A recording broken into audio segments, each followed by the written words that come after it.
नमस्कार साथियों, उद्भव एकेडमी के ऑनलाइन प्लेटफॉर्म पर आपका हार्दिक स्वागत है।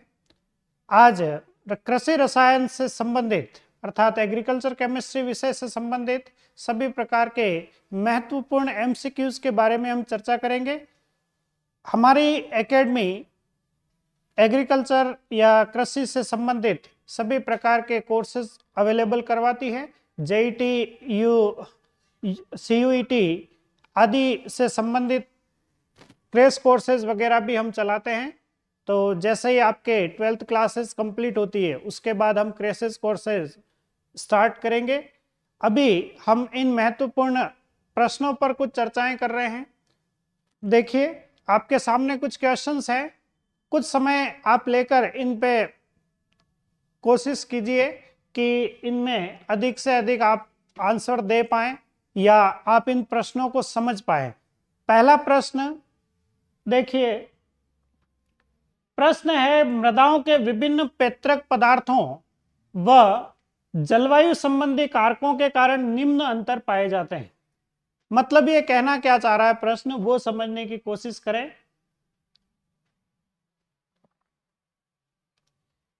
ये प्रश्न में थोड़ा सा संशोधन है अपने कि मृदाओं के विभिन्न पैतृक पदार्थों और जलवायु संबंधी कारकों के कारण निम्न अंतर पाए जाते हैं। तो यहां ये के की जगह में कर ले आप। मृदाओं में विभिन्न पैतृक पदार्थों व जलवायु संबंधी कारकों के कारण कौन कौन से अंतर, ये जो अंतर है वो किस किस वजह से पाए जाते हैं। तो यहां पर कुछ ऑप्शन है, पहले ऑप्शन समझने का प्रयास करें आप। पहला ऑप्शन है आकारिकी। आकारिकी का मतलब इतना सा है कि जैसे मृदा के अंदर जो भी सूक्ष्म कण वगैरह हैं वो किस प्रकार के कण हैं उससे संबंधित। तो पहली बात ये भी सही है कि आकारिकी का मतलब यहां पर हमने बात करी कि सूक्ष्म कण जो भी है वो किस प्रकार के हैं, बहुत ज्यादा सूक्ष्म है या थोड़े से बड़े कण हैं, इस प्रकार से। तो आकारिकी भी मृदा में विभेद करने का एक तरीका हो सकता है। अच्छा, दूसरा है रासायनिक। क्या ये अंतर होगा? तो जी, रासायनिक भी होगा। कारण क्या है कि हमारे पास में हम मृदाओं को बांटते हैं कि जैसे मृदा जो है वो अम्लीय प्रकार की है, क्षारीय प्रकार की है, उदासीन है। तो इसका मतलब रासायनिक जो है उसके आधार पर भी हम क्या करेंगे, अंतर करेंगे। अच्छा, जैविक कारक भी हो सकते हैं क्या? तो हो सकते हैं, क्योंकि जैविक कारक जो है वो कहां से आएंगे, आपके पैतृक पदार्थों से। और पैतृक पदार्थ जो है वो उस जगह पर किस प्रकार के जीव आदि रह रहे हैं उन्हीं से तो आते हैं। तो इसलिए पैतृक पदार्थों के आधार पर भी मृदा में क्या हो सकता है, अंतर हो सकता है। तो इसका मतलब हमारे सही उत्तर क्या हो जाएगा, उपर्युक्त सभी जो है वो इस प्रश्न का उत्तर हो जाएगा। ठीक है, आप देखिए, इसको कोई डाउट होगा तो आप कमेंट बॉक्स में हमें सूचित कर देंगे। अगला क्वेश्चन देखिए आप, मृदा की ऊपरी परत जिस पर कृषि कार्य करते हैं वह उपजाऊ होती है, वह कितनी गहरी होती है?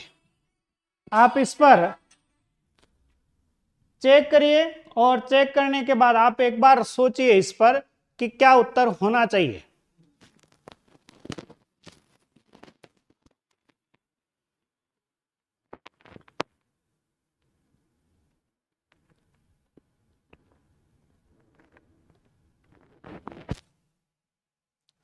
ठीक है, तो देखिए कि यहां पर पहली चीज तो अपन बात करें कि जिस पर कृषि कार्य होते हैं उस मृदा को हम कहते हैं क्या है, तो वो मृदा कहलाती है पृष्ठ मृदा।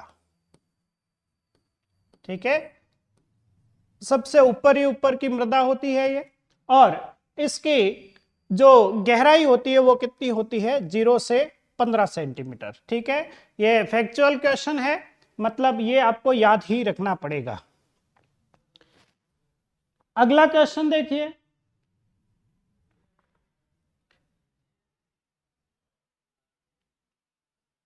बी सनस्तर में निक्षालित होकर जमा होने वाले अवयव है। अच्छा, निक्षालित होने का मतलब क्या है?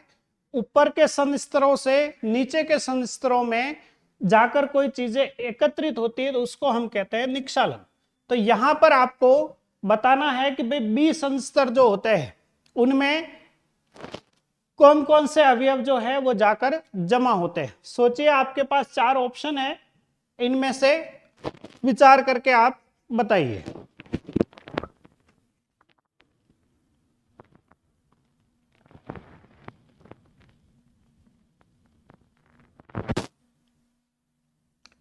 देखिए, यहां पर बोला गया है, पहला है आपके पास मृत्तिका। मृत्तिका अर्थात क्ले, है ना, इसी को हम क्ले भी कहते हैं। तो नीचे के संस्तरों में जो चीजें जमा हो रही है उसमें क्ले भी एक ऑप्शन होगा, ये सही है। अच्छा, लोहे के ऑक्साइड, जी, जितने भी ऑक्साइड होते हैं वो सभी क्या होते हैं? बी संस्तर में निक्षालित होकर जमा होते हैं। तो इसका मतलब मृत्तिका सही है, लोहे के ऑक्साइड सही है, एल्यूमिनियम के ऑक्साइड सही है। इसका अर्थ हो गया कि हमारे पास जो इसका सही उत्तर होगा वो क्या हो जाएगा? उपर्युक्त सभी इसका सही उत्तर हो जाएगा। ठीक है, आप इन प्रश्नों पर ध्यान से एक बार पुनः दोहराव भी कीजिएगा। हो सकता है किसी क्वेश्चन की लैंग्वेज आपको समझ ना आती हो, तो ऐसे समय पे आपको जब भी किसी ऐसे प्रश्न में लैंग्वेज समझ नहीं आ रही है तो आप उस प्रश्न के बारे में कमेंट कर सकते हैं, हम उस पर दोबारा चर्चा कर लेंगे। हमारी पूरी टीम है और टीम का कोई भी सदस्य उन कमेंट को देखने के बाद में आपके जो रसायन के हमारे विद्वान हैं वो इन चीजों पर चर्चा कर लेंगे। नेक्स्ट हम देखते हैं अगला क्वेश्चन। अच्छा, मृदा कोलाइड कणों का आकार कितना होता है? फैक्चुअल क्वेश्चन है, आपको याद होना चाहिए। बताइए, आप देखें तो ये होगा आपके 1 से लेकर 100 मिली माइक्रोन तक इसका सही जवाब है। तो यहां पर ये फैक्चुअल क्वेश्चन है, ये आपको याद ही करने पड़ेंगे। अच्छा, ऐसा नहीं है कि हम हर बार जाके उन पे हम दिमाग लगाएंगे और सोच के भाई हाँ इतनी साइज तो हमने नापी थी और आ जाएगी, ऐसा नहीं होगा। अच्छा, नेक्स्ट क्वेश्चन देखें अपन। कार्बनिक कोलाइड की धनायन विनिमय क्षमता कितनी होती है? अच्छा, धनायन विनिमय क्षमता जो है उसी को हम सीईसी भी कहते हैं। ठीक है, सीईसी मतलब केटायन एक्सचेंज कैपेसिटी। ठीक है, सीईसी। धनायन विनिमय क्षमता का क्या मतलब है कि हमारे पास जो भी मृदा होगी उसका 1 किलोग्राम, ठीक है, 1 किलोग्राम जो है वो H+ आयन या उसके समकक्ष जो भी धनायन है उसमें से कितना अधिशोषित कर पा रहा है उसको हम क्या कहते हैं? कैटायन एक्सचेंज कैपेसिटी या धनायन विनिमय क्षमता। हमारे को पूछा गया है कार्बनिक कोलाइड की धनायन विनिमय क्षमता कितनी होती है, बताइए देखें।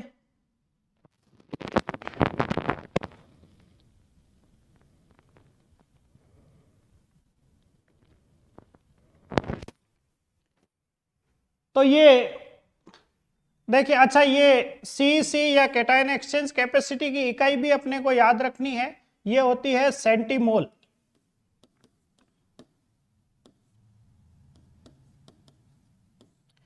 प्रति किलोग्राम। ठीक है, तो यहां पर इकाई तो हमारे को जैसे दिख रहा है उसमें लगभग सबकी इकाई वही है, सेंटीमोल प्रति किलोग्राम। और ये क्वेश्चन अपने से पूछा भी जाता है कि धनायन विनिमय क्षमता या सीसी की इकाई क्या होती है, तो ये सीधा अपने को ये इकाई तो ध्यान होनी ही चाहिए। अच्छा, अपने को पूछा गया कार्बनिक कोलाइड जो होता है उसकी धनायन विनिमय क्षमता कितनी होती है, तो वो कितनी होती है? 150 से लेकर 300 सेंटीमोल प्रति किलोग्राम। 150 मतलब 150 या 150 से 300 सेंटीमोल याद रख सकते हैं अपन। ठीक है, और ये भी फैक्चुअल क्वेश्चन है तो ये चीजें अपने को याद ही करनी पड़ेगी। अच्छा, नेक्स्ट क्वेश्चन पे देखें अपन।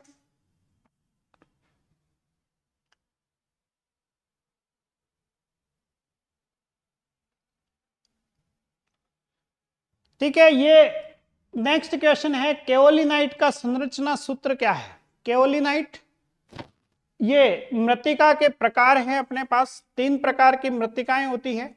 कौन कौन सी? तो केओलिनाइट,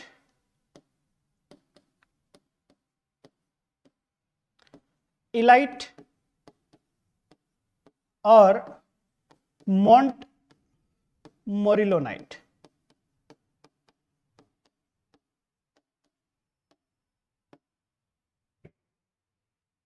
ठीक है, इसमें से अगर आप बात करें तो इनके कुछ टाइप होते हैं। जैसे केओलिनाइट है अपन, तो केओलिनाइट को क्या कहते हैं अपन? 1:1 टाइप की मृत्तिका है। और दूसरी जो भी है इलाइट है, मोंट मोरिलोनाइट है, तो ये क्या है? 2:1 वाली मृत्तिका है। ये क्वेश्चन भी अपने से बहुत बार पूछा जाता है, तो ये भी चीज अपने को ध्यान हो कि केओलिनाइट जो है उसमें अनुपात जो होता है वो कितना? 1:1 टाइप की मृत्तिका है। इलाइट और मोंट मोरिलोनाइट जो है वो 2:1 वाली मृत्तिका है। अब केओलिनाइट का संरचना सूत्र आपसे पूछा है, तो बताइए, देखे, दिमाग लगाइए।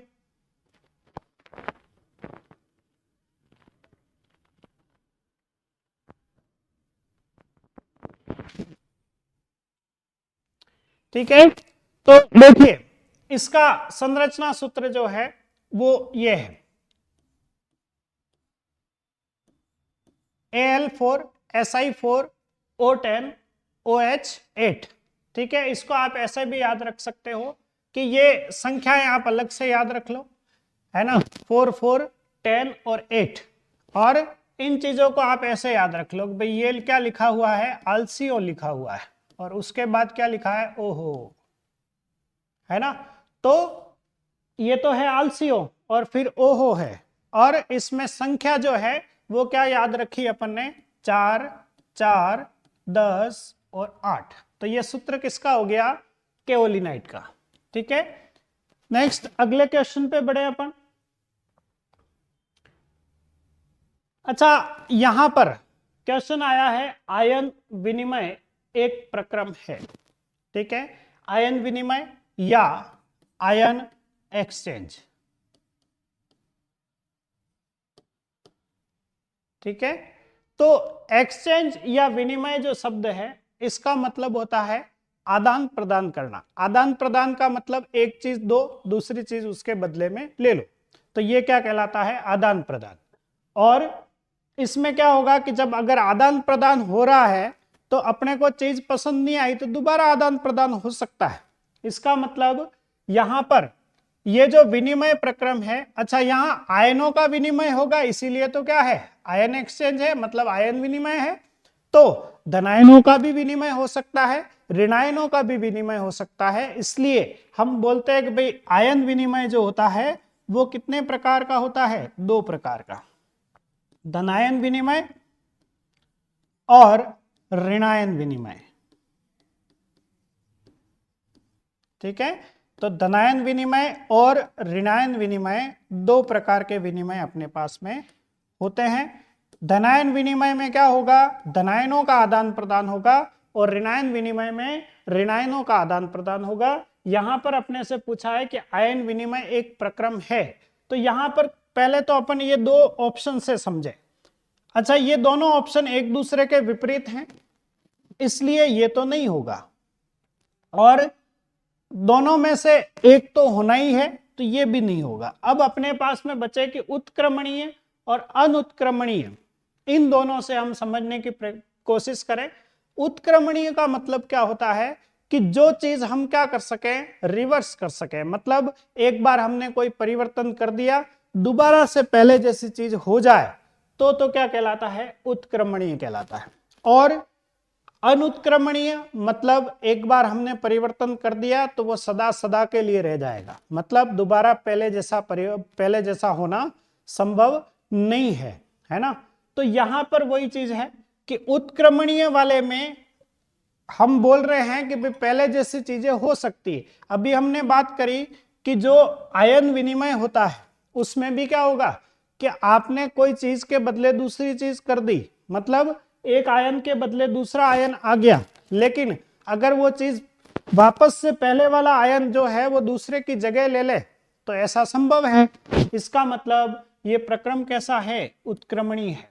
मतलब एक आयन की जगह, जैसे मान लो H+ आयन है, उसकी जगह क्या आ जाए, कैल्शियम आयन आ जाए, और फिर वापस से क्या हो जाए। अच्छा, इसमें यह होगा कि भाई ये थोड़ा सा आप ध्यान रखें कि ये आयनों के आधार पर, मतलब इस पे +2 है, इस पे +1 है, तो यहां पर 2 हाइड्रोजन की जगह 1 कैल्शियम आएगा।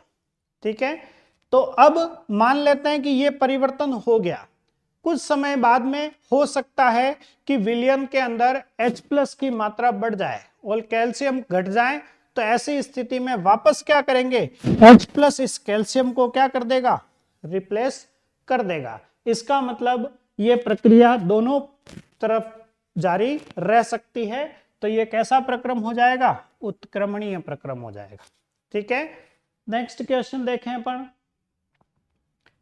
कार्बनिक पदार्थ की औसत धनायन विनिमय क्षमता कितनी होती है। ठीक है, अच्छा ये जो क्वेश्चन है ये रिपीट हो गया अपने पास। ठीक है, रिपीट हुआ कोई बात नहीं, अब रिपीट हो गया तो ये आप बताने की कोशिश करें। ठीक है, क्योंकि ये अभी थोड़ी देर पहले ही अपन ने किया है, दोबारा से ये क्वेश्चन आ गया है, तो आप इसमें रिपीटेड क्वेश्चन है, आप इसमें वापस कोशिश करो भाई आंसर क्या आना चाहिए ये आप बताएं।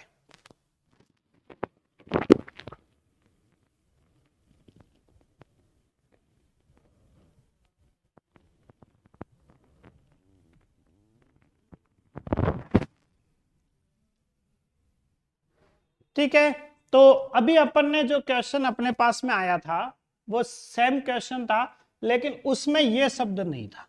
ठीक है, और ये शब्द नहीं था मतलब औसत नहीं था, केवल क्या लिखा हुआ था, धनायन विनिमय क्षमता। तो उस समय पे अपने उत्तर कितना आया था, 150 से लेकर 300। ठीक है, और इकाई अपने को पता है सेंटीमोल प्रति किलोग्राम आएगी। अच्छा, प्रति में प्रति लिख देते हैं, कभी कभी क्या करते हैं, सेंटीमोल लिख के स्लैश लगा के किलोग्राम लिख देते हैं, है ना, तो दोनों ही सही है। और इसमें 150 से 300 वाले में जो है, अब अपने को ये याद रह गया कि भाई 150 से 300 होता है ना, अपन ने औसत ले लिया इसका, तो औसत जो है वो लगभग कितना आ जाएगा, 150 + 300 करोगे, है ना, और बटा 2 करोगे, तो उस स्थिति में फिर आपके जो औसत निकल के आता है वो लगभग 225 के आसपास आता होगा, है ना। पर अपने को क्या ध्यान रखना है कि ये इतना नहीं याद रख के अपन जब औसत की बात करेंगे तो केवल कितना बताएंगे, 200 सेंटीमोल प्रति किलोग्राम ही बताएंगे। ठीक है, तो ऐसा नहीं करें कि भाई हाँ अपने को, अच्छा वैसे भी आप अगर ऐसा कर भी लेते हैं तो इस प्रश्न के हिसाब से अपने समस्या नहीं आएगी। क्यों नहीं आएगी, क्योंकि अपन ऐसा करेंगे 225 के आसपास औसत आ गया, अब अपन ऑप्शन ढूंढे तो ऐसा कोई ऑप्शन नहीं है ना, जो 200 के आसपास हो, केवल एक ही ऑप्शन है 225 के आसपास वाला, वो क्या है, 200 सेंटीमोल प्रति किलोग्राम। ठीक है, अगले क्वेश्चन पे बात करें अपन। बलुई दोमट मृदा की धनायन विनिमय क्षमता कितनी होती है। ठीक है, अब यहां आपको बताना है, ये बुलई नहीं है, बलुई है। ठीक है, इस पे मात्रा थोड़ी सी इधर उधर हो गई है। ठीक है, प्रयास करें, देखें बलुई दोमट मृदा जो है उसकी धनायन विनिमय क्षमता कितनी होती है।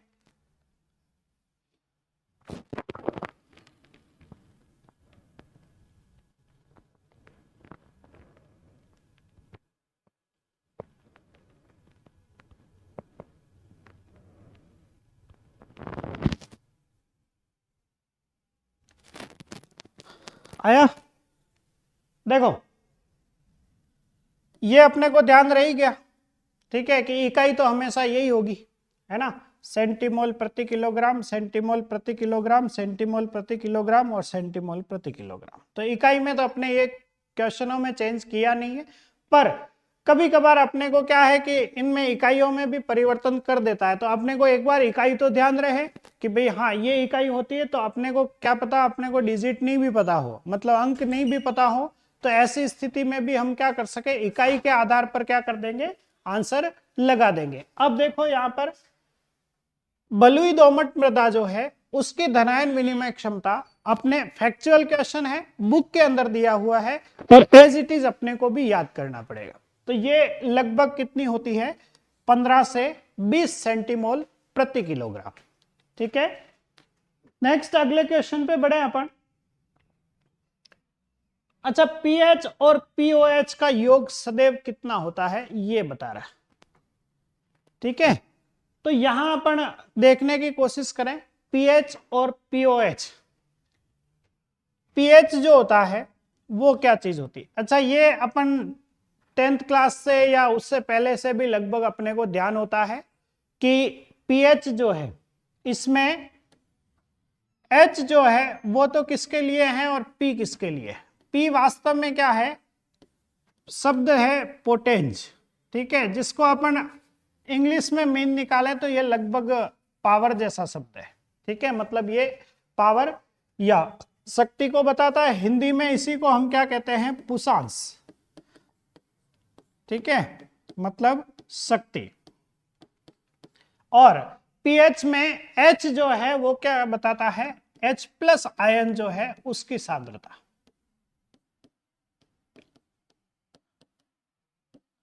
ठीक है, इसमें भी अपन pH जब निकालते हैं तो pH निकालने का एक सूत्र लगाते हैं अपन, pH बराबर -log H प्लस।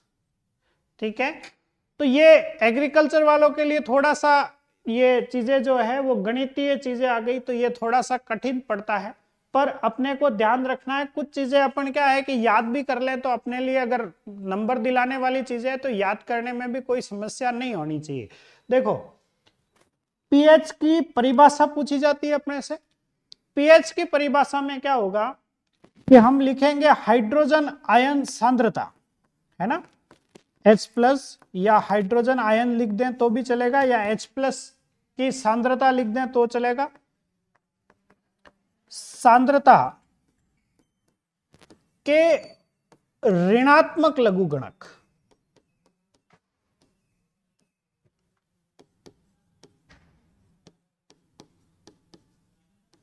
ठीक है, इतना याद रखो कि भाई पीएच क्या चीज होती है, तो पीएच होता है H प्लस आयन की सांद्रता का ऋणात्मक लघुगणक जो है वही क्या कहलाएगा, पीएच कहलाएगा। अच्छा, अगर ये नहीं याद रखे तो अपन इससे भी तो ये चीज बना सकते हैं कि भाई जब भी H, कोई भी चीज लिखने के बाद में अगर बड़ा कोष्टक लगाया जा रहा है उसके किनारे पे, इसका मतलब क्या हो गया कि ये बड़ा कोष्टक दिखाता ही किसको है, सांद्रता को दिखाता है। ठीक है, सांद्रता भी अब बहुतों के लिए कभी कभार जिन्होंने कभी नहीं पढ़ा है तो उनके लिए क्या है, सांद्रता भी नया शब्द है ना। तो सांद्रता नहीं याद रहे तो आप इसकी जगह पे मात्रा लिख सकते हैं। ठीक है, तो H प्लस आयनों की मात्रा का ऋणात्मक लघुगणक बोल दें या सांद्रता का ऋणात्मक लघुगणक बोल सकते हैं। अब यहां पर सांद्रता का ऋणात्मक लघुगणक इसलिए क्योंकि लोग को अपन लघुगणक कहते हैं, आगे माइनस लगाया तो ऋणात्मक हो गया। ठीक है, पीएच जो होता है वो इस आधार पर निकाला जाता है। और अगर हम बात करें उदासीन के लिए, ठीक है, कोई भी उदासीन विलयन होगा उसमें H प्लस आयनों की सांद्रता जो होती है वो होती है 10⁻⁻7। ठीक है, अब 10⁻⁻7 होती है तो उस आधार पर जब हम इसको कैलकुलेट करते हैं इस सूत्र से, तो कैसे कैलकुलेट करेंगे उस पर एक बार हम चर्चा कर ले, क्योंकि ऐसे क्वेश्चन कभी कभी अपने आ भी जाते हैं। अभी शायद हाफ ईयरली एग्जाम हुए थे, है ना, राजस्थान बोर्ड के, तो उसमें ऐसा एक क्वेश्चन आ गया था। तो वहां पर अब कंफ्यूजन ये था कि शायद वो क्वेश्चन कुछ ऐसा था, 0.00001 ऐसा दिया गया था H प्लस आयन की सांद्रता, है ना, सांद्रता लिखा है इसलिए ये कोष्टक लगा दिया अपन ने, इतनी दी गई थी। अब अगर ये सांद्रता इतनी दी गई है तो इससे अपन पीएच निकालने की कोशिश करें तो अपन पहले तो क्या कर दें, अपने को जो चीजें आती है ना वो पहले कर दें कि भाई हमने पढ़ा कि H प्लस, अब इतना पॉइंटों वाला अपने को नहीं आता तो हम क्या करते हैं, इसको 10 की घात में परिवर्तित कर दें। 10 की घात में परिवर्तित करोगे तो क्या करोगे, पॉइंट के बाद में कितनी संख्याएं हैं वो गिन लो, 1 2 3 4 5। इसका मतलब 10 की घात में क्या करना है, ऊपर -5 लगाना। ठीक है, अब अपने को क्या निकालना है, पीएच निकालना है। पीएच निकालने के लिए सूत्र क्या होता है, तो माइनस log H प्लस, है ना, ये H प्लस की सांद्रता। अब यहां पर अपने को मान जो दिया वो ये दिया, तो अपने पास क्या हो गया, log, अच्छा log लिखा है, इसका मतलब बेस क्या होगा, 10 होगा, है ना। तो यहां पर आधार जो है वो कितना रहेगा, 10। अब सांद्रता लिख दे अपन, कितनी है, -5। और log के गुणों में हमने ये पढ़ा, log की प्रॉपर्टी होती है कि log के अंदर जो भी संख्या होगी उसमें अगर घात लगी हुई है तो उस घात को हम क्या कर सकते हैं, आगे ला सकते हैं। मतलब log जो है वो क्या करता है, अगर इसके ऊपर कोई बैठ जाएगा तो उसको आगे पटक देगा। तो यहां पर -5 जो है वो आगे आ जाएगा, तो ये कितना हो गया, -5। और अंदर जो चीजें हैं वो क्या बच रही है, ये अलग निकाल दें। और इधर क्या है, -log ये और ये। अच्छा, log में एक और गुण कि log के अंदर अगर ये चीजें समान होती है ना, तो ऐसी स्थिति में उसका मान कितना होता है, 1 होता है। तो यहां पर अपने इससे आगे हम हल करें तो -5 इंटू माइनस, और इस पूरे का मान कितना आ गया, 1। तो ये कितना हो गया, माइनस माइनस प्लस, और 5 इंटू 1 5। इसका मतलब पीएच कितना निकल के आया, 5 निकल के आया। ठीक है, तो यहां इस तरीके से अपने को हल करना होता है। अब हमने ये पढ़ा कि जब उदासीन चीजें हैं तो उसके अंदर H प्लस की जितनी सांद्रता होती है उतनी ही किसकी होती है, OH माइनस की सांद्रता होती है। तो ये भी कितनी होगी, 10 की घात -7। ठीक है, तो इस आधार पर अब हमारे पास में जो pH है और POH का योग जो होता है वो सदैव किसके बराबर होता है, ये पूछा है। तो ऐसी स्थिति में अब आप थोड़ा सा ये आइडिया लगाएं, देखो यहां 10 की घात -5 है तो पीएच कितना आया, 5 आया। ठीक है, ऐसे आप और भी कैलकुलेट करते जाएंगे तो ये पीएच जो है वो इसके आधार पर हम आराम से निकाल सकते हैं। तो यहां वाली स्थिति में कितना है, H प्लस का मान कितना है, मतलब H प्लस की सांद्रता है ये, और ये भी OH माइनस की सांद्रता है। तो ये कितना हुआ है, ऊपर 7 है, इसका मतलब पीएच यहां से कितना आएगा, 7।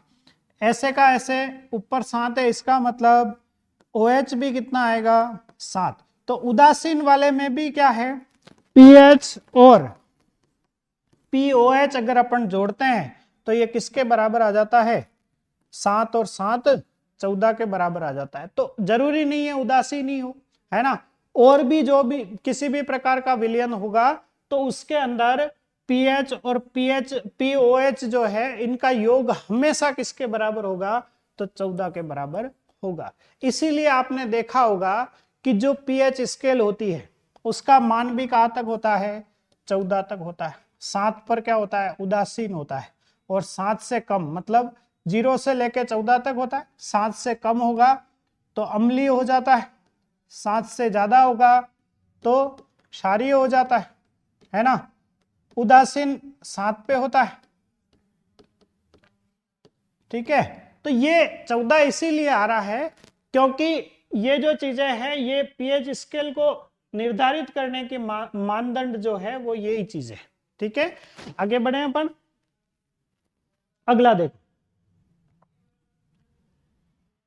ग्रे फ्लैक रोग किन मृदाओं में अधिक फैलता है।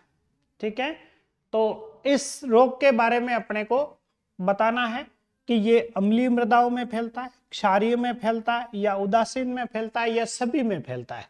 तो आपको विचार करें, आप 1 मिनट का समय ले लें, और आपने कहीं ना कहीं बुक के अंदर कभी न कभी पढ़ा होगा, तो 1 मिनट के टाइम में आप इस पे विचार करके आप आंसर दें।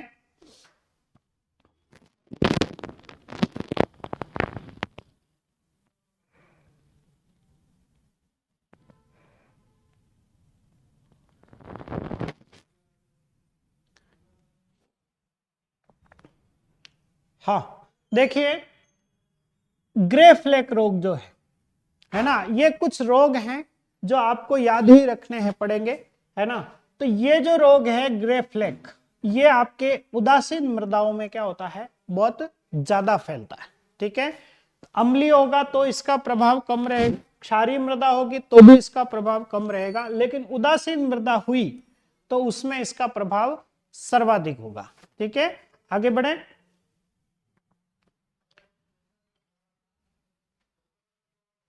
ठीक है, अब यह है आपके प्राथमिक पोषक तत्वों की अधिकतम प्राप्यता, पीएच परास मान है। मतलब कहना क्या चाह रहा है, प्रश्न समझे आप कि प्रश्न के अंदर बोला गया है कि प्राथमिक पोषक तत्व, अच्छा पहले प्राथमिक पोषक तत्व क्या होते हैं उन पर भी बात कर ले अपन। तो प्राथमिक पोषक तत्व में आपको ध्यान रखने हैं 3 तत्व ही होते हैं, नाइट्रोजन, फास्फोरस और पोटेशियम। ठीक है, अच्छा अधिकांश लोग क्या है कि जैसे इनको हिंदी में याद है उन्हें, है ना, जैसे एन नाइट्रोजन है। ठीक है, हमारे कृषि रसायन की भाषा में इसको नत्रजन बोलते हैं, तो ये भी याद रखना है। ठीक है, कभी कभी बच्चे क्या कंफ्यूज हो जाते हैं कि सर आपने एन बताया और एन तो नाइट्रोजन का प्रतीक होता है और ये नया तत्व लाए आप नत्रजन, उसके लिए भी एन लिख रहे हैं, तो ऐसा नहीं है, ये तीनों चीजें एक ही है, नाइट्रोजन, नत्रजन और एन एक ही बात है। ठीक है, अगला है आपके पास में ये पी, ये क्या है, फास्फोरस। ठीक है, अब ये ध्यान रखना कि भाई जैसे ये फास्फोरस है तो अब कभी कभार क्या है कि बच्चों को हिंदी में याद रह जाता है। अब ऑप्शन में प्रश्न आ जाते हैं कि भाई प्राथमिक पोषक तत्व है, और ऑप्शन में ऐसे प्रश्न ऐसे आ जाते हैं, एनपी के आ गया, है ना, एनएफ पे के आ गया, ठीक है, और एनपीएफ आ गया। तो इसमें क्या है कि बच्चे कंफ्यूज हो जाते हैं, उनको ये ध्यान ही नहीं है कि भाई हाँ, अब उनको क्या थोड़ी बहुत इंग्लिश कहीं से आ जाती है, तो वो क्या करते हैं कि भाई फास्फोरस लिखा है, फास्फोरस को तो इंग्लिश में स्टार्टिंग जो होगी वो एफ से होनी चाहिए, तो एफ सही होगा यूं, तो ऐसा नहीं है। ठीक है, एफ फ्लोरीन का प्रतीक है, उसी तरीके से के जो है वो किसका प्रतीक है, पोटेशियम का।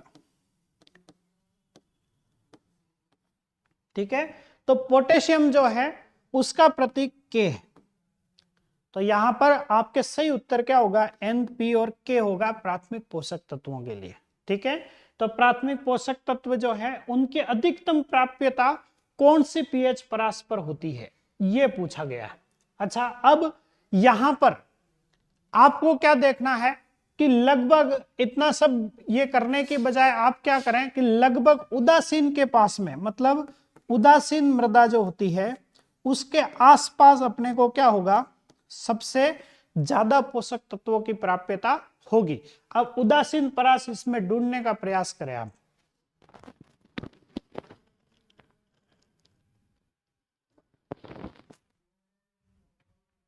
ठीक है, जस्ट थोड़ी देर पहले आपको मैंने बताया पीएच स्केल के बारे में।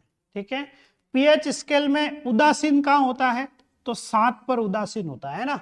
अब 7 पर अगर उदासीन होता है तो 7 के आसपास वाले अंक ढूंढो इसमें, तो 7 के सबसे पास में अंक कौन से, 6.5 और 7.5, इसका मतलब 6.5 से लेकर 7.5 तक वाली मृदाएं जो है उसमें प्राथमिक पोषक तत्व आपको क्या होंगे, सबसे ज्यादा मिलेंगे। ठीक है, आगे बढ़े, अगला क्वेश्चन देखो। भारत में लगभग अम्ल प्रभावित मृदाओं का क्षेत्रफल कितना है ये बताना आपको।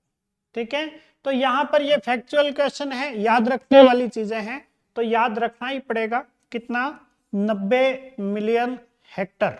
ये जो है ये क्या है, लगभग ये अम्ल प्रभावित मृदाएं जो है उनका क्षेत्रफल इतना है। ठीक है, लगभग है, क्योंकि फैक्चुअल मान में फिर अपन जाएंगे तो थोड़ा बहुत ऊपर नीचे हो सकता है, पर अपने को ध्यान रखना है कि भाई 90 के आसपास उत्तर आना चाहिए। अब 90 में 91 हो जाए, कभी 89 हो जाए, तो आपको ध्यान रखना है कि भाई हाँ ये चीज अपने सही है, 90 के पास जो उत्तर होगा वो सबसे सही उत्तर होगा। ठीक है, आगे बढ़े,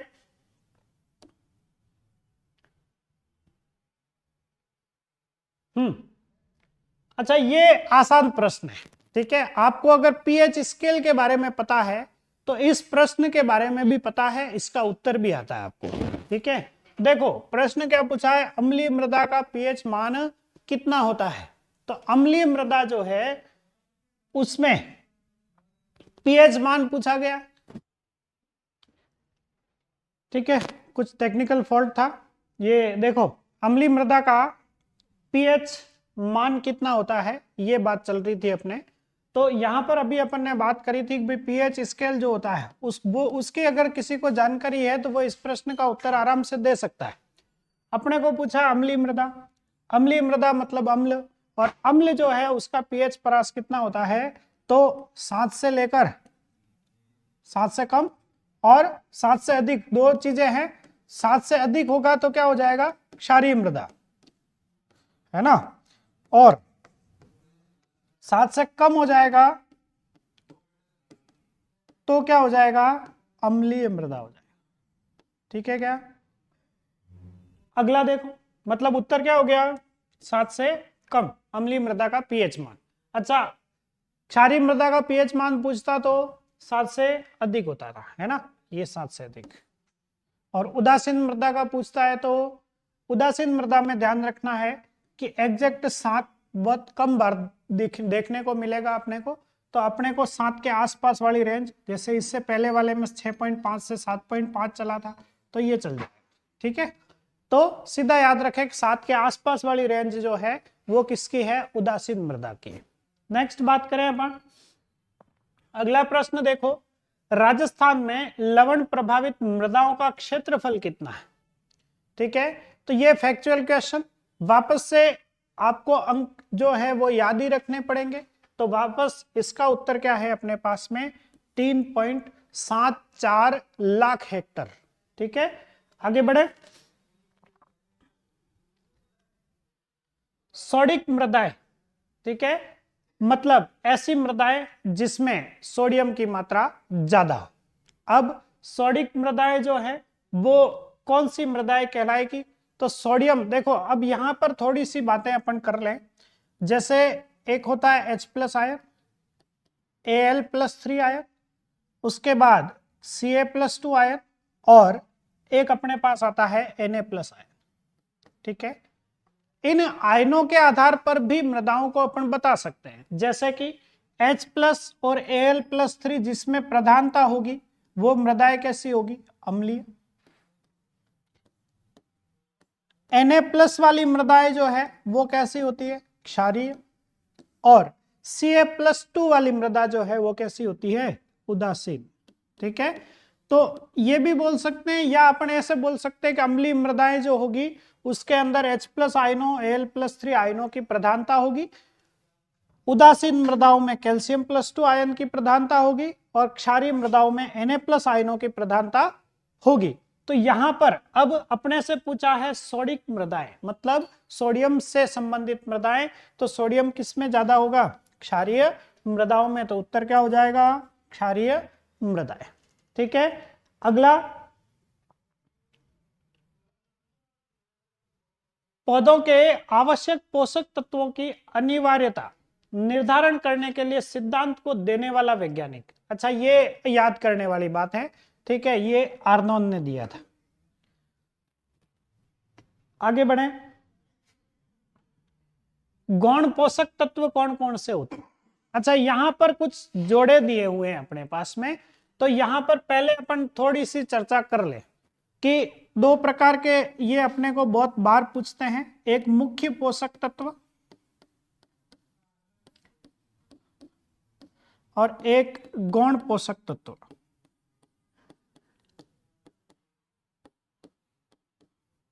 ठीक है। तो मुख्य पोषक तत्व में अभी थोड़ी देर पहले अपन ने बात कर ही ली थी कि N, P और K, मतलब नाइट्रोजन, फास्फोरस और पोटेशियम, ये मुख्य पोषक तत्व है। गौण पोषक तत्व में आपको याद रखना है कसम, है ना, कैल्शियम, सल्फर और मैग्नीशियम, ठीक है। तो ये कैल्शियम, सल्फर, मैग्नीशियम, तो ये हो गया कसम। है ना, कसम याद रखना आपको, ये गौण पोषक तत्व होते हैं। और इसमें कई ऑप्शन में दिख रहा है आपको, तो ये पहला ऑप्शन है ना, कैल्शियम, मैग्नीशियम और सल्फर। ठीक है, इसमें भी आपको ध्यान रखना है, मुख्य पोषक तत्व जो होते हैं उनके जो चाल होती है वो बहुत तेज होती है, मतलब ये बहुत तेजी से क्या करते हैं, गतिशीलता इनकी सबसे ज्यादा होती है। उनमें भी अगर किसी एक के बारे में बात की जाए कि सबसे तेज कौन सा चलता है, तो नाइट्रोजन है ना। तो याद रखें, मुख्य पोषक तत्वों की गतिशीलता भी अधिक होती है, और इनमें भी अगर सबसे ज्यादा गतिशीलता की बात की जाएगी तो नाइट्रोजन की। अच्छा, ये कुछ चीजें मैं एडिशनल आपको इसलिए बता रहा हूं क्योंकि ये अभी जैसे जो हाफ ईयरली एग्जाम हुए थे उनमें कुछ क्वेश्चंस इनमें से आपको देखने को मिल जाएंगे। उसके अलावा उन क्वेश्चनों पे अपन डिस्कशन भी साथ साथ करते रह रहे हैं। कहीं पे कोई क्वेश्चन बच जाए तो आप उसको कमेंट बॉक्स में डाल दें, तो हम उस पर आगे भी चर्चा कर लेंगे। नेक्स्ट है आपके पास में मुख्य पोषक तत्व है। अच्छा, ये क्वेश्चन अभी जस्ट पीछे अभी पर डिस्कस किया, कौन कौन से हैं, एन, पी और के। अगला देखो,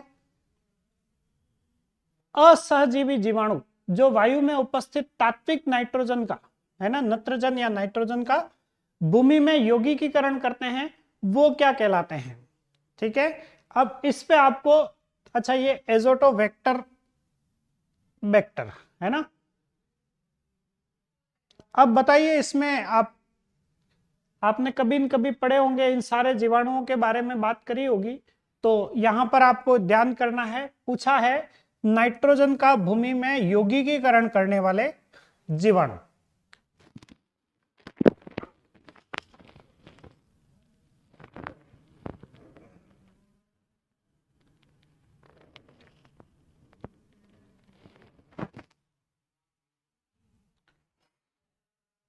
आया, देखो,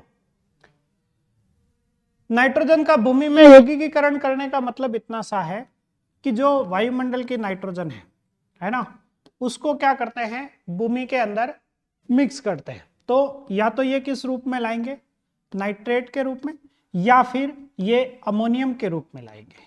ठीक है, तो ऐसा करने वाले जो जीवाणु है वो एजोटोबैक्टर भी यही काम करता है, और क्लोस्ट्रिडियम ये जो है ये भी यही काम करता है। इसका मतलब अपने उत्तर जो हो जाएगा वो क्या हो जाएगा, अ और ब दोनों, मतलब एजोटोबैक्टर भी नाइट्रोजन का यौगिकीकरण करता है, और क्लोस्ट्रिडियम जो है वो भी नाइट्रोजन का क्या करता है, यौगिकीकरण करता है। Next question. ठीक है, ये 21वां प्रश्न और आज का अपना अंतिम प्रश्न होगा। इसके बाद हम नेक्स्ट आगे एमसीक्यूज की श्रृंखला जारी रखेंगे। देखिए, इसमें क्वेश्चन पूछा गया है, पोटैटो स्कैब रोग किन मृदाओं से गायब हो जाता है।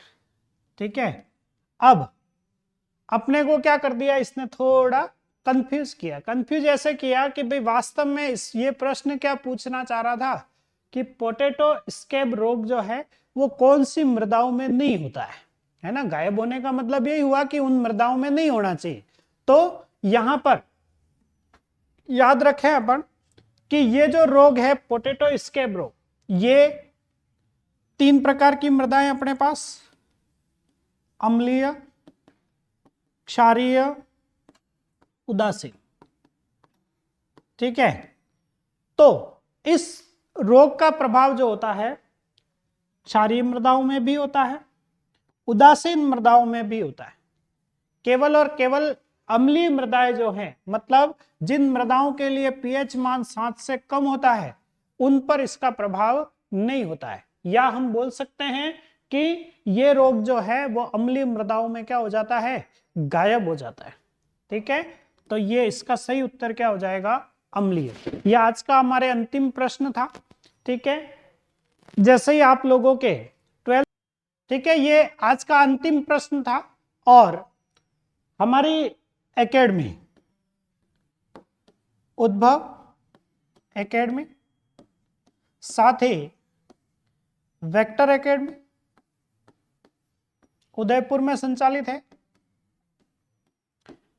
हमारे यहाँ पर एग्रीकल्चर से संबंधित सभी प्रकार के कोर्सेस जैसे सीईटी, सीयूईटी तथा सामान्य विज्ञान से संबंधित कोर्सेस जैसे नीट है, जेई है, ये इस प्रकार के कोर्सेस और साथ ही कंपटीशन के कोर्सेज भी हम संचालित करते हैं। बहुत ही कम फीस के अंदर गुणवत्ता युक्त अगर आपको पढ़ाई करनी है उदयपुर जैसे स्थान पर, तो आप हमसे जुड़ सकते हैं। हमारे पास एक से अधिक फैकल्टीज उपलब्ध हैं, साथ ही हम एक से एक विद्वान फैकल्टी आपके सामने प्रस्तुत करते हैं और आपके किसी भी प्रकार के संबंधित डाउट्स जो हैं वो यहाँ पर हम क्या करते हैं, क्लियर करते हैं।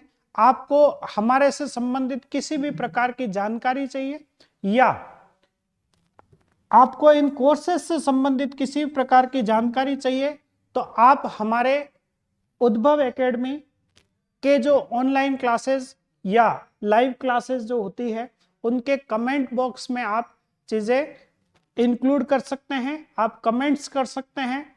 ये क्लास आपको कैसी लगी, आप हमारे चैनल जो है उसको सब्सक्राइब भी करें और साथ ही आपको अगर क्लासेस पसंद आ रही है तो लाइक भी करें और अधिक से अधिक आपके मित्रों, हम आपको हॉस्टल सुविधाएं उपलब्ध करवाते हैं।